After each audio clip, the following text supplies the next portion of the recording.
ஐக்கிய அமெரிக்காவின் new Orleans நகரத்தில் புத்தாண்டு கொண்டாட்டத்திற்காக கூடியிருந்த மக்கள் கூட்டத்திற்கு நடுவே ஒருவர் ட்ரக் விட்டு மோதியதில் குறைந்தது 15 பேர் உயிரிழந்துள்ளார்கள், 35 பேர் வரை காயமடைந்துள்ளார்கள் என்பதாக காவல்துறை அறிவிக்கிறது.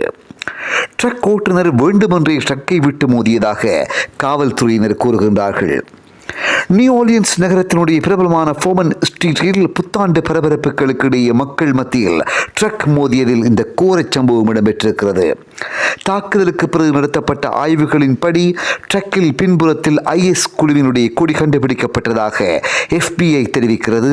மேலும் இந்த தாக்குதல் பயங்கரவாத செயலாக இருக்கலாம் என்பதாக விசாரணைகளும் இடம்பெற்று வருகின்றது. இந்த ட்ரக் ஓட்டுநர் கூட்டத்துக்கு நடுவே வேண்டுமென்றே ட்ரக்கை மோதியதாகவும் ட்ரக்கின் உள்ளே இருந்து மக்களை நோக்கி சுட்டதாகவும் காவல்துறை தெரிவித்துள்ளது.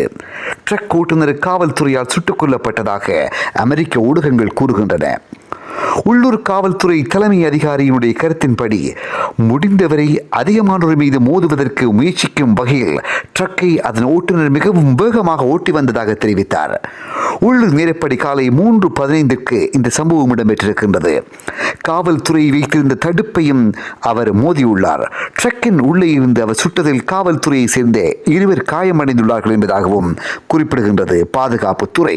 புலன் விசாரணை அமைப்பான FBI இந்த சம்பவம் குறித்து விசாரணை நடத்தி வருகிறது.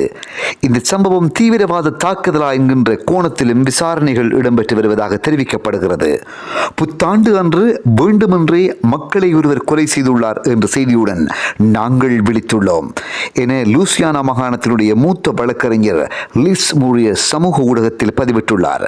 இதில் பாதிக்கப்பட்டவர்கள் மற்றும் அவர்களது குடும்பத்தவர்களுக்காக நான் பிரார்த்திக்கின்றேன், அவர்களுக்கு நீதி கிடைக்கும் என நம்புகின்றேன் என்பதாகவும் அவர் தெரிவித்திருக்கின்றார். சம்பவத்தை நேரில் கண்டவர்கள் கூறுவது என்ன?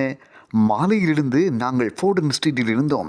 நாங்கள் பாரில் இருந்தபோது இசையின் சத்தம் அதிகமாக இருந்ததால் கார் மோதும் சத்தத்தையோ அல்லது துப்பாக்கிச் சூட்டு சத்தத்தையோ நாங்கள் கேட்கவில்லை என்றார். மக்கள் அங்குமிங்கும் ஓடிக்கொண்டிருந்தார்கள். மேசைகளுக்கு கீழே ஒளிந்து பதுங்கிக் கொண்டிருந்தார்கள். இந்த சம்பவத்தை தொடர்ந்து அந்த பகுதிக்கு யாரும் வர வேண்டாம் என அதிகாரிகள் கேட்டுக்கொண்டார்கள்.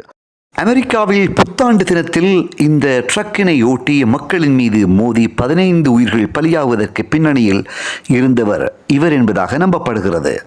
இந்த ட்ரக் ஓட்டுநர் பற்றிய விவரத்தை FBI வெளியிட்டுள்ளது. 42 வயதான சம்சுத்தீன் ஜப்பார் என்பவர் இவர். அவர் டெக்சாஸ் மாகாணத்தை சேர்ந்த அமெரிக்க முன்னாள் இராணுவ வீரர். டெக்சாஸ் பொது பாதுகாப்பு துறையின் பதிவுகளின்படி